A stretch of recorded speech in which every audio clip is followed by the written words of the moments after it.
Hi guys, I'm Sonia Ward and I'm an actress here in Chicago. Today we'll be reacting to today we'll be reacting to the falling of World War II. Be sure to like and subscribe to the channel to see more of our content. Let's go. The average lifespan of an American is 80 years, and an 80-year-old today was 10. Wait, don't tell me that. So am I gonna? Well, they said the lifespan is 80-something years, so that just made me think like, okay, am I gonna pass away at 80 years old or? No, just stop. Okay. When World War II ended. 4, when it began. A soldier who saw battle would have to be in his late 80s, at least today. Generals, political leaders, the decision makers of the war, few are still with us. And over the past few decades, we've seen authors and filmmakers rush to capture stories from survivors before this connection of memory is lost.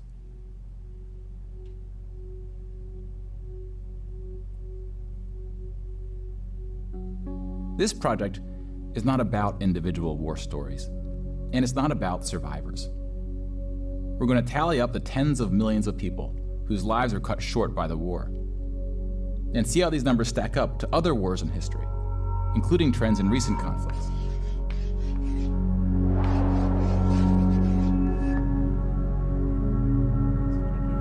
We'll be counting soldiers and civilians separately.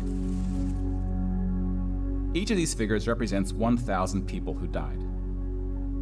Civilians were of all walks of life, whereas military deaths were almost entirely men. The average age was about 23. In most battles, for every 1,000 soldiers killed, there are more than 1,000 who are injured. The word casualty can be confusing because in military speak, it often includes both deaths and injuries, and anything else that takes a soldier out of service. Here, we're just counting the deaths, and we'll begin with American soldiers.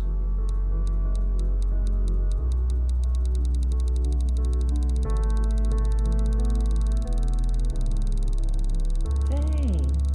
Over 400,000 died.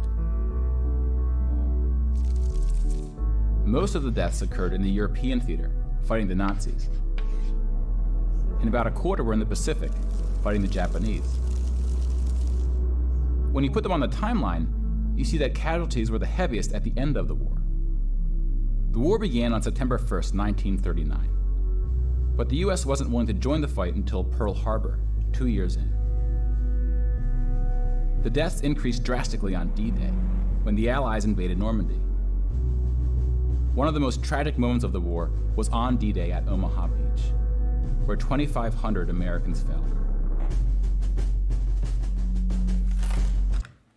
You know, I was always curious, who was taking these pictures? Like, because if you look at the history books and you look at, like, just anything that talks about the old wars, who was taking these pictures when people was in the midst of battle? Something to think about, because I'm like, if you know, just please let me know, because I was always curious about that. So about the same number of US soldiers died on this single beach landing as the entire 13 years of the recent war in Afghanistan. The bloodiest battle in the Pacific was Okinawa, which lasted 82 days, during which 12,500 Americans died. About 5,000 of these deaths were at sea from kamikaze attacks. Now let's look at some other countries, starting with Europe.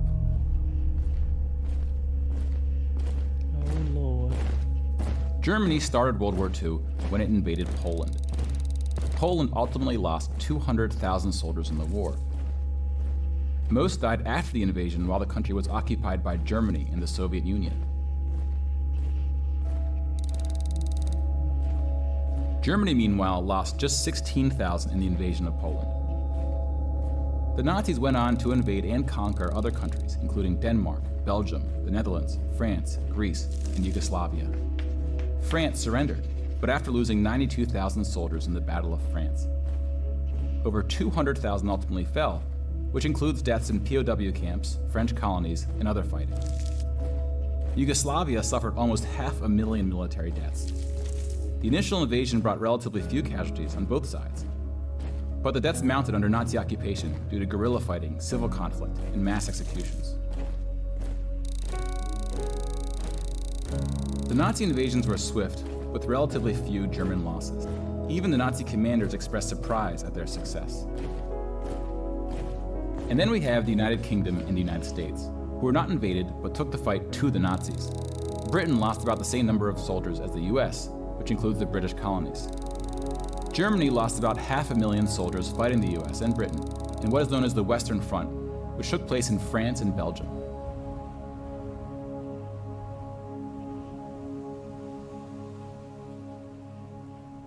But most Nazi soldiers died in the Eastern Front, Germany's unsuccessful invasion of the Soviet Union. You don't The numbers really think about this stuff, are staggering. like, of all the casualties that happened. The most famous battle of the all Eastern deaths. Front, You and just perhaps see the number, turning but point to, like, of the actually European really War, hear it was Stalingrad. The German 6th Army successfully took Stalingrad, but then got surrounded by the Soviets and cut off from food and ammunition. 500,000 Nazis would ultimately die in Stalingrad. Another 100,000 were taken prisoner, of which 6,000 would ever return. POWs had a low survival rate throughout World War II, and it was particularly grim in the East. When you include these POWs, roughly the same number of Germans died in Stalingrad as all the Western Front fighting against France, the UK, and the US. And though Stalingrad was a victory for the Soviets, they suffered almost twice as many losses as Germany.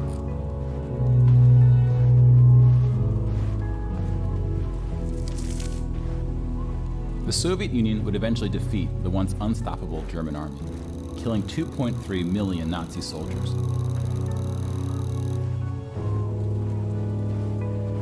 But winning the war came at a cost.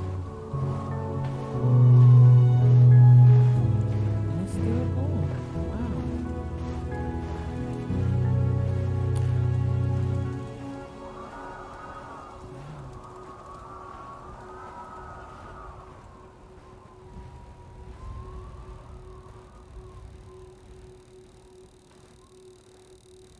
Oh my God. And it's still going.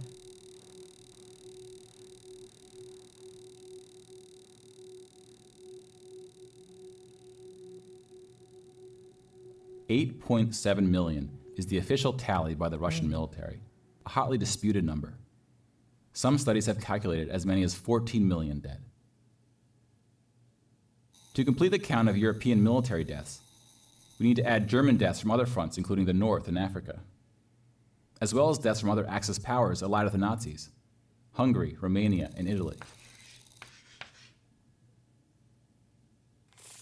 When you put these European military deaths on the timeline, it looks like this. You can now interact with the chart to learn more. Pause the narration if you would like more time.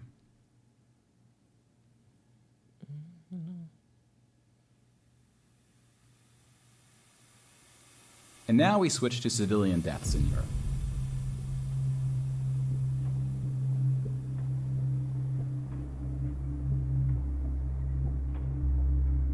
Six million Jewish people were killed in the Holocaust. If you separate this by country, you see that about half, 2.7 million, were Polish. 700,000 were Soviets, followed by Hungary and 17 other countries.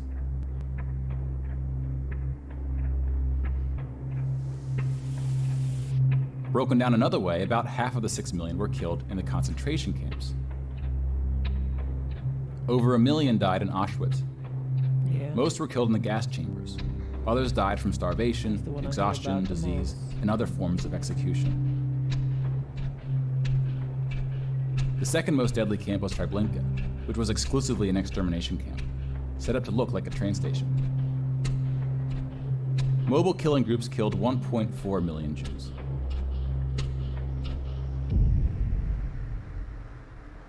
Like with the gas chambers, men were killed first to reduce the risk of revolt.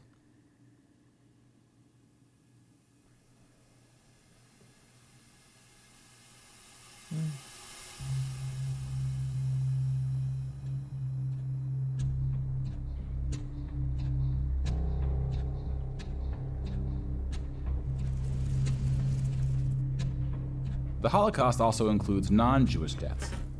Between 130,000 to 500,000 Roma, then called Gypsies, were killed. The numbers are disputed. About 250,000 people with disabilities were killed. Homosexuals, Catholics, and other groups were also exterminated, but their numbers were relatively small. Some historians say that other civilian deaths should go under the label of Holocaust.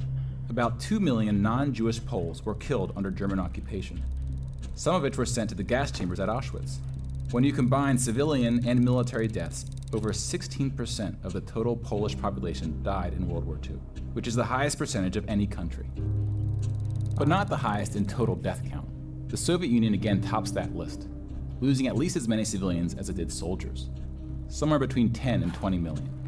It's weird. You know, you hear about like this, like the charts and everything, and you like read the history books when we were in school and stuff like that, but to actually like to just hear it is just very messed up.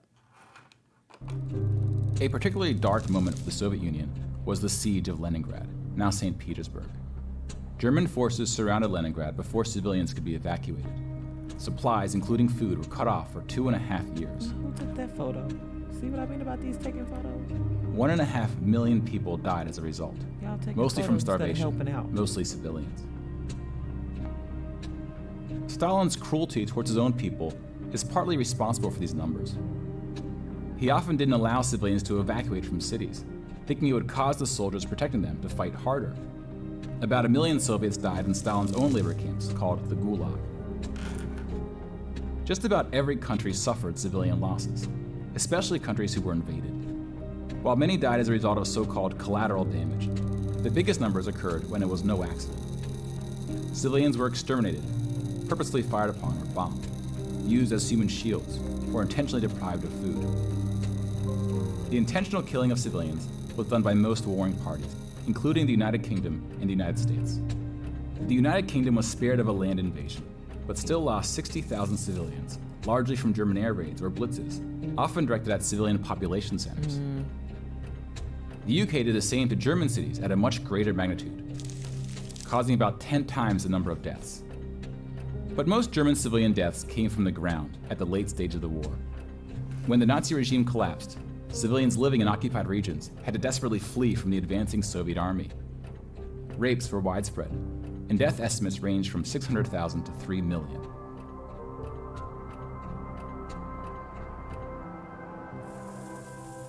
Let's step back and see where we are with the totals.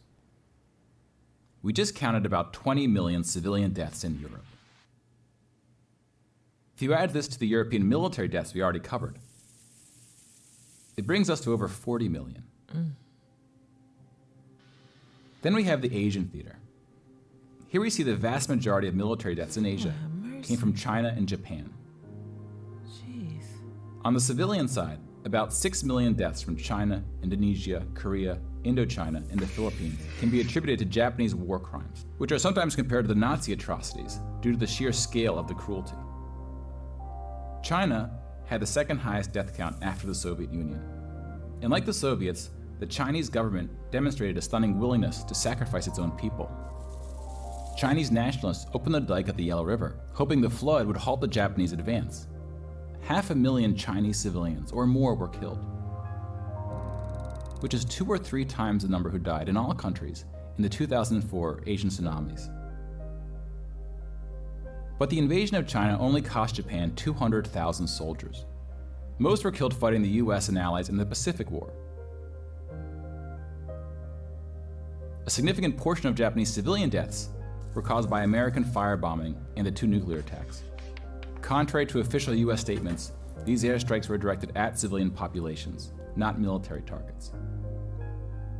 When you add all the deaths outside of Europe, it brings us to a grand total of 70 million for the war, give or take depending on who's counting and what civilian deaths get included. More people died in World War II than in any other war in history. For comparison, here are 20 or so of the very worst wars and atrocities we have on record. Some of these are more of atrocities than wars, but we've seen how that distinction can get blurry. Some of these spanned across centuries. World War II had the highest body count, and it all happened in just 6 years. The world's population has grown significantly since the earliest atrocities on this list. If we want to compare them in terms of what percentage of the world died, we can adjust the chart to look like this. This rough approximation tells us there may have been more devastating wars before World War II, proportionally speaking.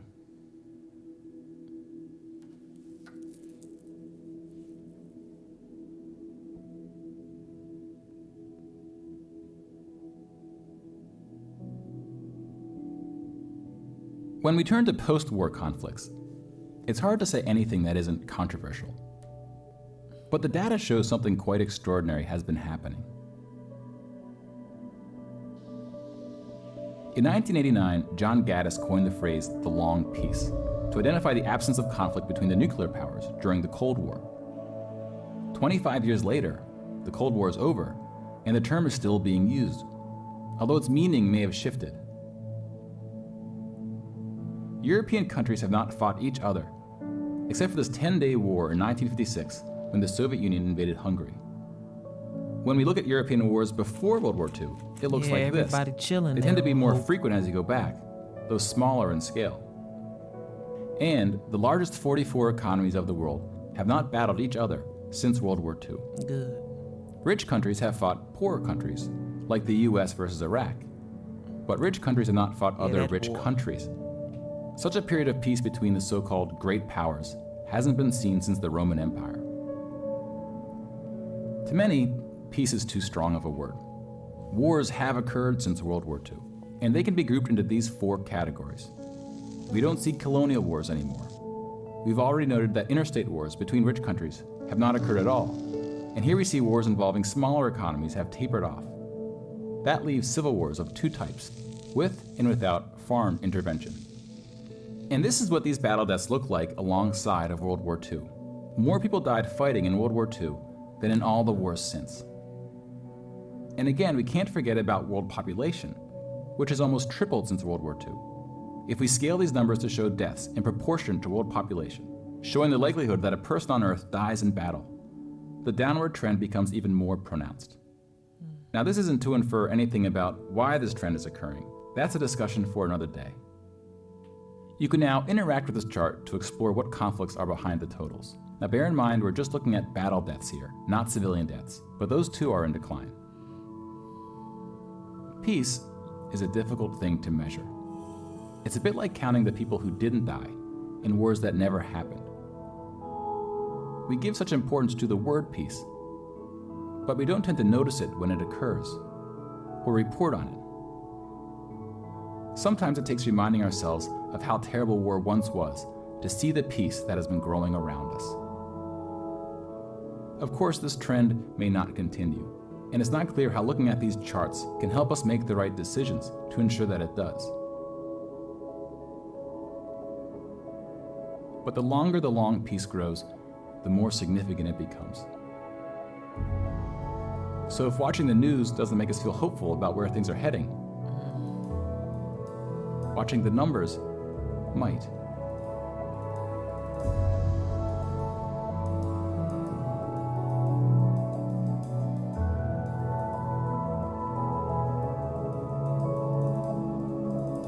Thank you, Neil.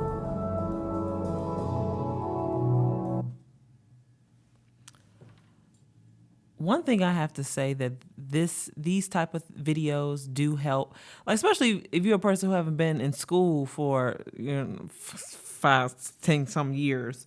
It does help. It kind of reminds you of like how things used to be and how bad they were and what a lot of people went through. And like, 'cause war, nobody likes war at all, so it's kind of these type of details helps us kind of remember like, hey, this happened, and let's not forget that it did. So it was a great video in a sense of a reminder of our history, even if it's good or bad, so it was a nice video to watch. It was a great reminder of what happened back then, But thank you for watching this video. Be sure to like and subscribe and check out our other videos if you want us to react to something. Write it in the comments below, and we'll see you next time.